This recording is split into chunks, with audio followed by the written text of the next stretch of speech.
R&B. When I say that, what comes to mind for you?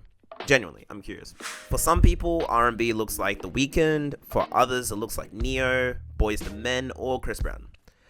I ask this because I see artists who fit the modern day sounds and aesthetics of the R&B genre, but at the same time may not be considered an R&B artist. One of the artists I've chosen for today that fits that description is an artist called Gallant. Now, Gallant is a singer and an artist who's been making music for about a decade now.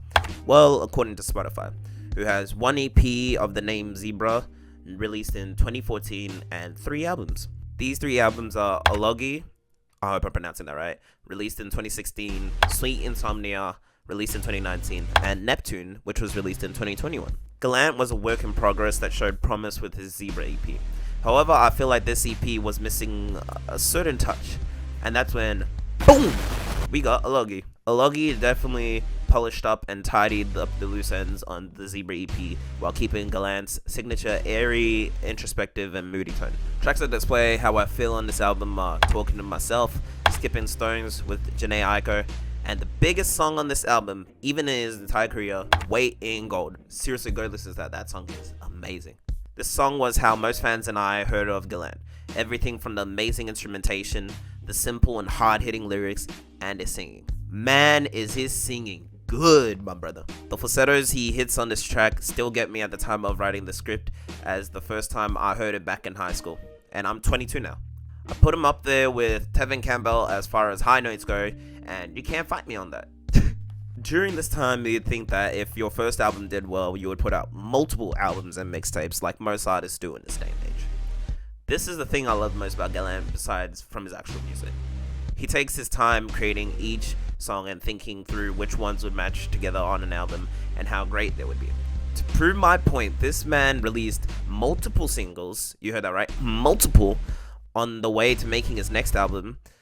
These singles consisted of Haha, No One Can Hear You, that song's still amazing, Cave Me In, Too Good to Be True, Doesn't Matter, and Gentleman. These songs in themselves are album-worthy music.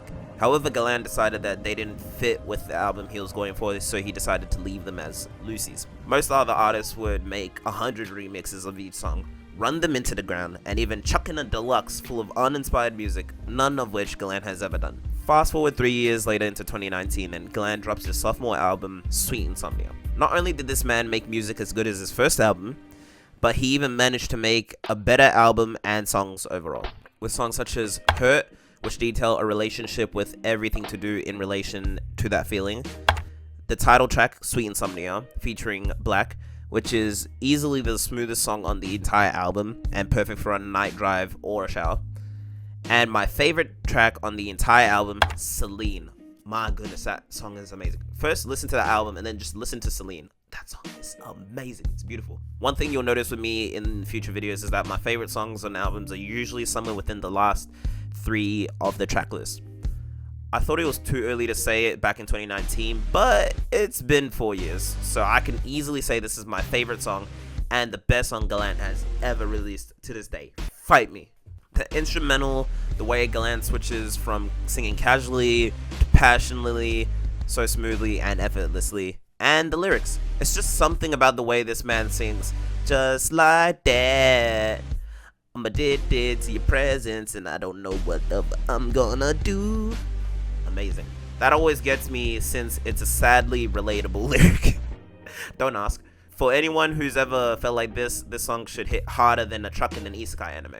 Now, excuse me as we tiptoe 2 more years into the future, 2021. And this year, Gallant put out an album which is equally as good as Sweet Insomnia. And I'd say this is an easier listen due to it being more straight to the point and it having no interludes. Some of the sounds Gallant explores on here are amazing. From the orchestral instrumentation on Scars, the sweet 90s tone on Comeback, and No More Tries just sounds like a complete and utter piece type of song. I can't explain it, but if you listen to the song, and preferably album, then you would understand exactly where I'm coming from. Even while making the script, Gallant has inspired me to take more time on making each script, making sure everything is in tip-top shape, and never settling for less. So for that, I say thank you. I went for a brief period of being lazy and not working as hard as I could, and realizing my full potential. Gallant has an Instagram post which encapsulates the point in which I'm trying to reach with creating content. In the caption from his post on the 15th November 2021, he writes something along the lines of, wrote some other stuff here, but I deleted it. Like I said, I would love you. I want to and will get to a point where I'll make so much content and at a high level that if anything falls below my expectations, then it will serve some other purpose on another channel or in the vault. If you're watching this, Gallant, thank you for the great music, everything so far, from the singles, the albums, your features on other people's songs. Appreciate that, truly. Keep making great music, and your fans and I will be waiting for, and it's the next EP, album, mixtape, whatever, we will be waiting. Take your time. Thank you.